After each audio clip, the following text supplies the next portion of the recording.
This is Brook Amen and Betty Shankle, and we are here to present to you some of our content. Thank you so much for joining us. We are from the University of North Texas Health Science Center here in Fort Worth, and we work at Gibson D. Lewis Health Science Center Library.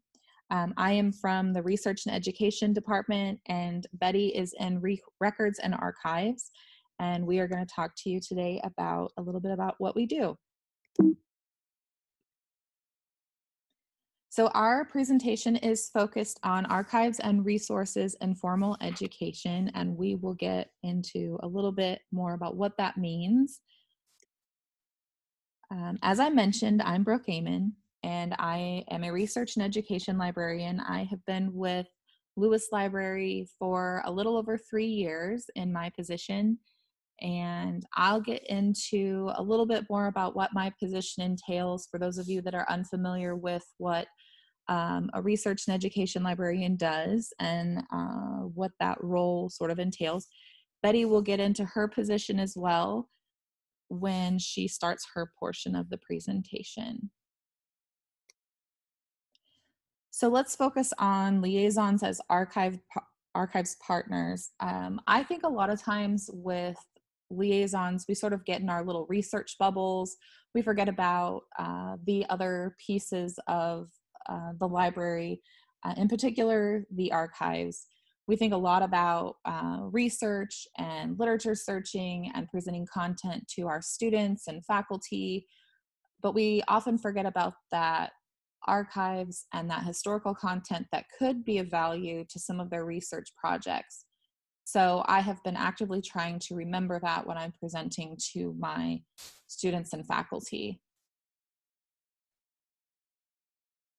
So a little bit about our liaison program, and not all liaison programs will look like this, but as a research and education librarian at our campus, we are assigned different liaison groups. So I work with the Texas College of Osteopathic Medicine. I also work with the UNT System College of Pharmacy. I have the osteopathic medical residents that are at different sites located throughout the state of Texas. I also work with our clinical faculty that sometimes are located on campus and off campus, as well as our affiliated JPS Health Network Hospital. We have a group of librarians that work over there, and I will assist them with clinical rounding once a week. Of course, that all sort of came to a halt as soon as COVID sort of happened. So as soon as things are sort of normal-ish, hopefully that will start back up again.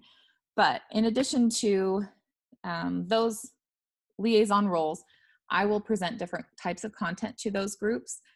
So some of them I will present just ad hoc content to them. I'm a guest speaker occasionally in their courses, presenting different types of library resource content. Others I'm more embedded, so I will have created course modules that are embedded into their Canvas courses that are credit bearing, and they actually count towards their grade.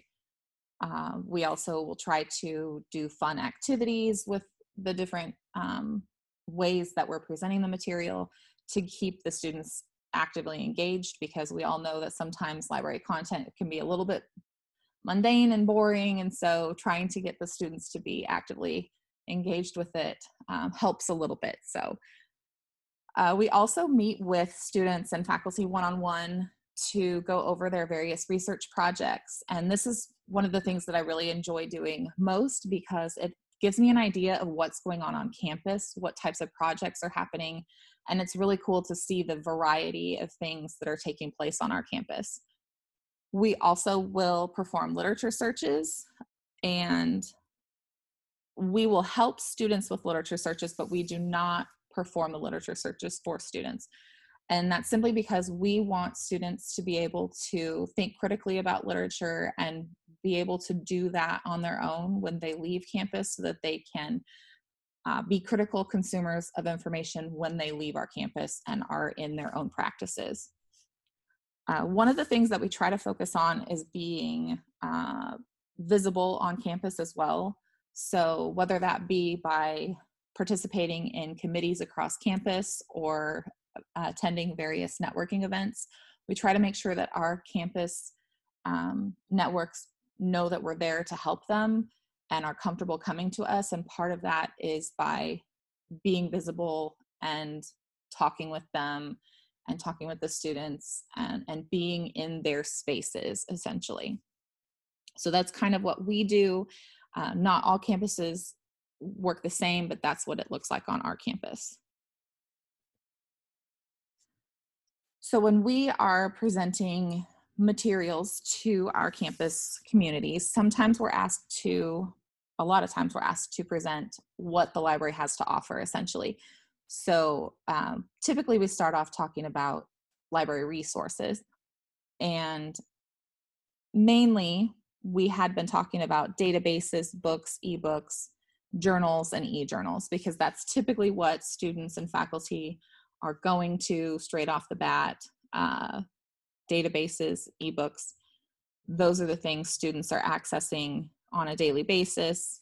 Journals, for the articles, anybody doing any type of research obviously is going to those three things all the time.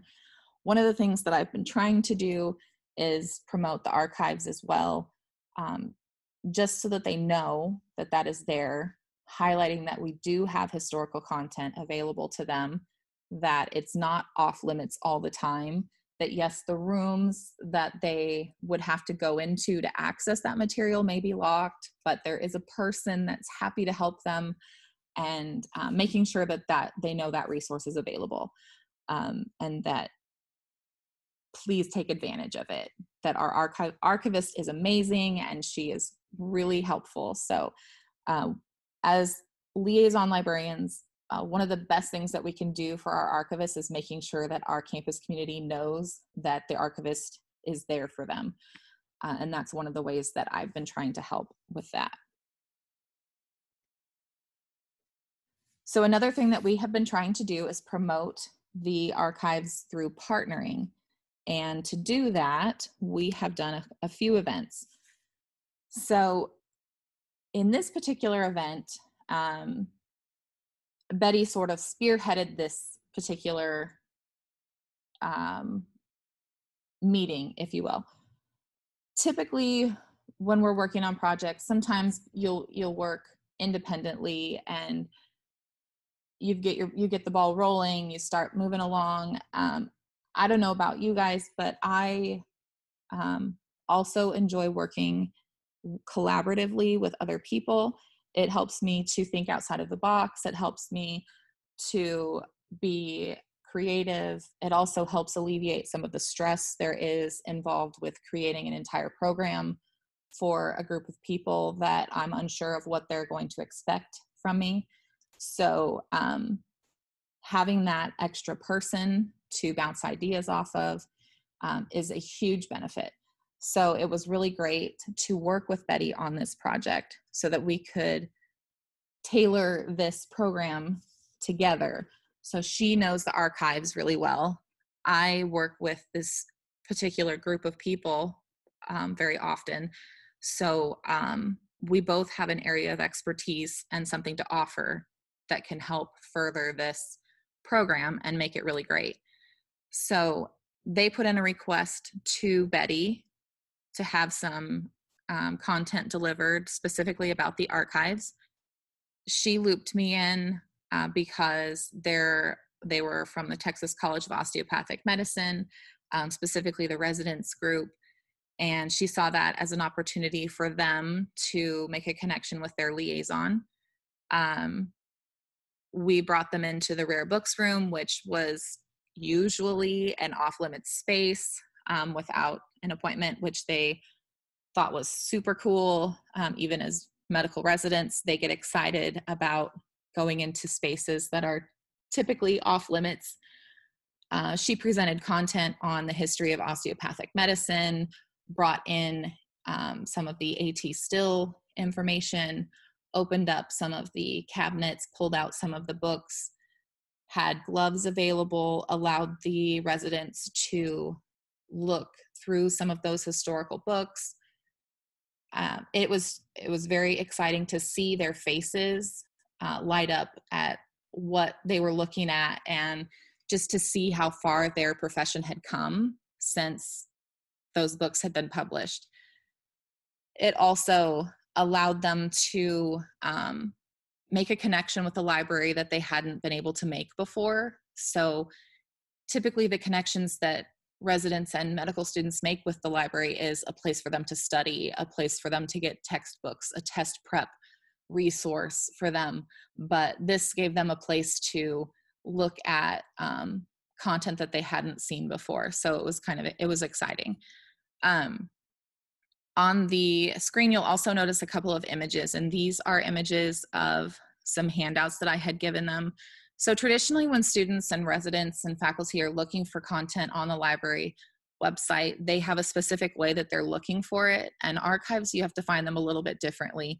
So through working with them, I knew a little bit about how they would be trying to find the information. So I just made a couple of handouts that sort of gave them the step-by-step how to get to that information on our website, just to make their lives a little bit easier. And it also had our contact information as well. So they could take that with them and then be able to find that information once they left. Something else that our campus does that we made sure to have both the liaisons and our archivists available at is the Campus Service Expo. And I'm not sure if other campuses also do this, but our campus every year has an event where all of the service departments, anybody who provides a service on campus, gets together and has a table, and then the campus community walks through to see what services are available on campus to them. And so we, the library, had a couple of tables set up with one table had all of our archives material. We also had the research table with things from popular reading books to information on research services, food as well, because food always draws people in. We found that out with students as well. So although we kept the food away from the archival material, have no fear. So we do respect that. So, but it was a really good way to highlight that partnership, make sure that we have those people there, make the archivist visible, make that person visible with the liaisons so that they associate those people together. So if they have a question on archives and they see their liaison there, and later on down the road they think about that, they can ask their liaison and the liaison will connect them to that person, so that they know that's a package deal. The library and the archives can be a package deal. But it was a lot of fun too. It's just a lot of fun. The more people you involve, the more you get to know about the people in your library. It just makes it more fun. So another event that we did that wasn't specifically our archival material, but some of you may already be familiar with the National Library of Medicine traveling exhibits. They have one in particular that is the Renaissance science, magic, and medicine in Harry Potter's world. And this one was kind of fun because this, it's Harry Potter. We did it in October, it's near Halloween. It was sitting out on the floor for a few weeks, and the students would walk by and look at it, but they didn't really pay a whole lot of attention to it until we had a big event around it. So October 30th, we had a Pups and Potter event and had Harry Potter's favorite butterbeer. We had popcorn. We had some giveaways. We had the archivist available as part of the group that was engaging with the students. But it showed that we had collaboration between multiple people in the library to put this event on. You could do so much more with this event. This is just how we chose to do it. But you could bring in books from the archives that were specifically about pharmaceuticals, and bring in that whole potions piece of it. And maybe you have apothecary jars or things like that that you would want to display, or so you could do a lot of fun things with stuff like this, and bring in multiple players from the library and have them available. But we had different photo ops, and the liaisons were there kind of talking the students into coming over and participating. So it was a lot of fun. But those are just a few of the things that we do or did as a group to engage with the archivist and highlight that partnership that can take place if you actively seek it out. Our library, it's easy to do because we enjoy collaborating together. We enjoy being a team. We work really, really well together. So it just fits very naturally for us. We're also not located in different buildings, so it makes it easy, but you can certainly overcome those different barriers, as we've learned through this whole experience with COVID, that, you know, Zoom meetings, Microsoft Teams, there are lots of different ways to overcome obstacles of distance to make programming work. So I encourage the archivists to reach out to their liaison librarians. They will be excited at the opportunity to work with a different campus partner and learn more about the archives that are available on your campus. And in learning more about the archives that are available on their campus, they can then promote that confidently to their students and faculty, knowing what is available to those people. And it would just be a really great way to highlight the collections that are available to them.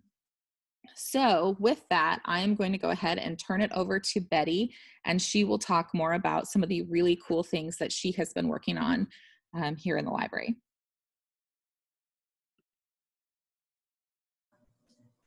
Hello, everyone. This is Betty Shankle, Records and Archives Manager for the University of North Texas Health Science Center. I have been in my position for just over a year and a half, and I still enjoy going to work every day or working remotely, as the case may be. I thank you, Brooke, for your words of kindness and your role as a liaison to the archives is much appreciated. I am privileged to be able to present for the annual meeting, and let's get started. I'm going to be talking about archives in formal education and the outreach and in-reach from various departments that goes along with that.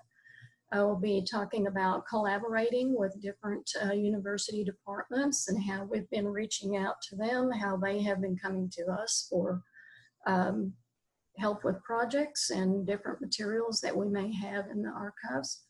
Also, exhibits. We have found that that is a viable option for bringing awareness to the archives and the materials and memorabilia and items that we have in the archives. Also, something that many of us are doing these days is documenting the impact that COVID-19 is having on our campuses and our libraries, our museums, our professional life, our personal lives. So we are going that direction also, and I'll talk to you a little bit about how we are going about doing that. And then also social media, something very new for our archives that has not been done before, and so we'll make that our last topic today. So collaborating with departments. We are currently celebrating in 2020 our 50th year in existence as a university or as a campus, because we didn't start initially as a university. We evolved into that a few years in.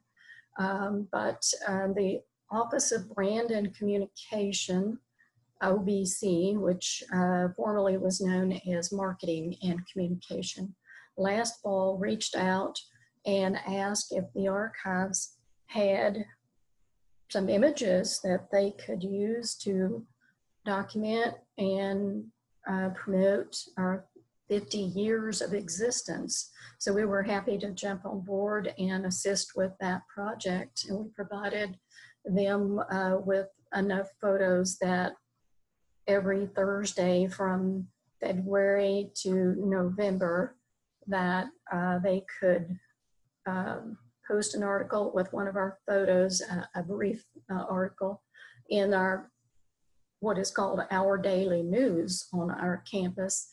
And so each Thursday they're publishing one of our images, and they're also referring the readers to the fact that the archives has provided all of the photos that are being used in this segment. So not only is it good for OBC, but it also is good for the archives. Both are reaching goals in promoting the campus as a whole, and also for us to help bring awareness to the materials that we do have in the archives. So next, exhibits. When I came to campus and in my position as the archives manager, there was no way that people knew where the archives were. Very few knew that there was an archives, and the position had been vacant for a while before I got on board.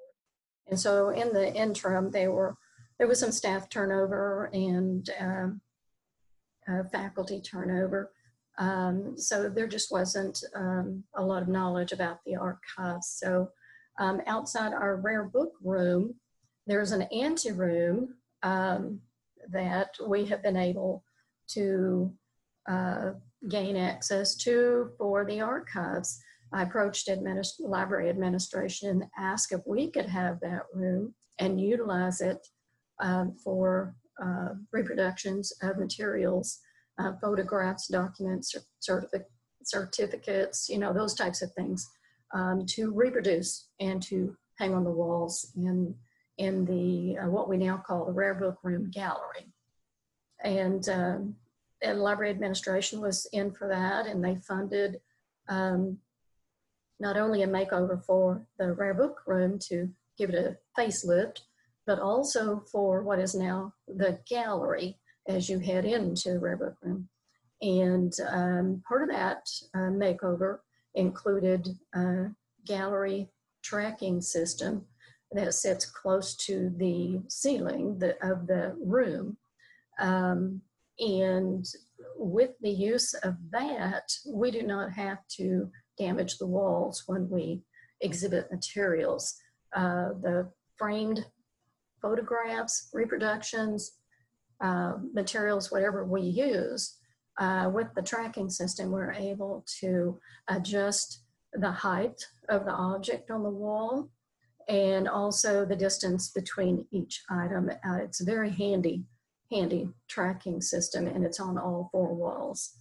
We are able to exhibit anywhere from 18 to 22 items. Also, that's on the third floor of the library building, and down on the first floor, just outside the archives, is a long hallway, and part of that, by the archives, we have gotten permission to start using that for exhibits also of materials.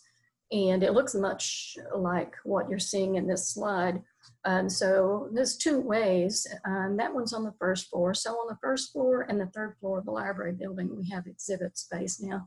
So we're excited about that. And these exhibits, much like the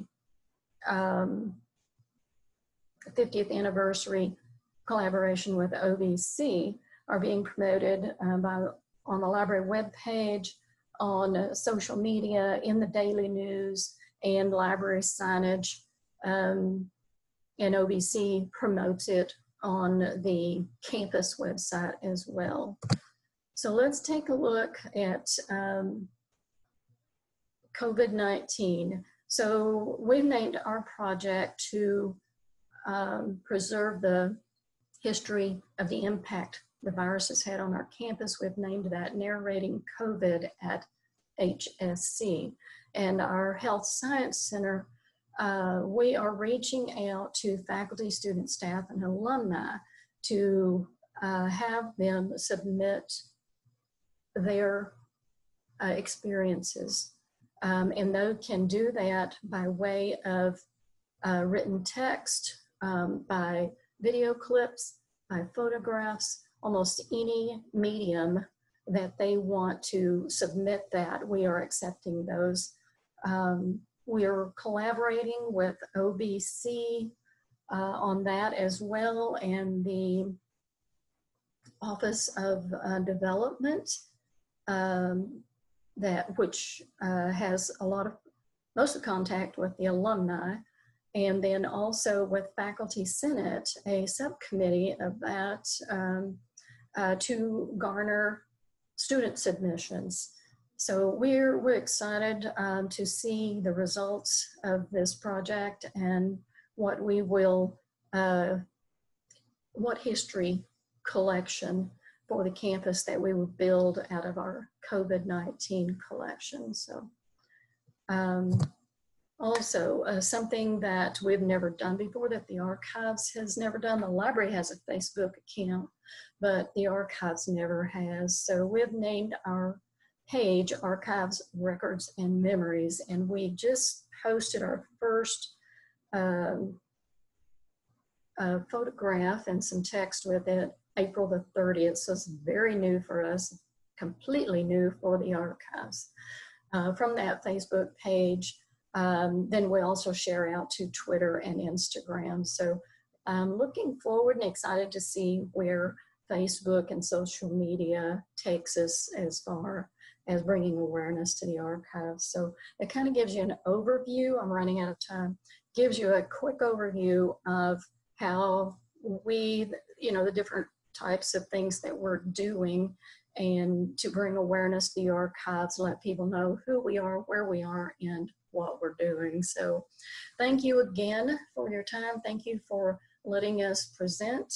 If you need to get a hold of Brook or I, please contact the library, the University of North Texas Health Science Center. It's the Gibson D. Lewis Library, and ask for one of us. We are very happy to visit with you.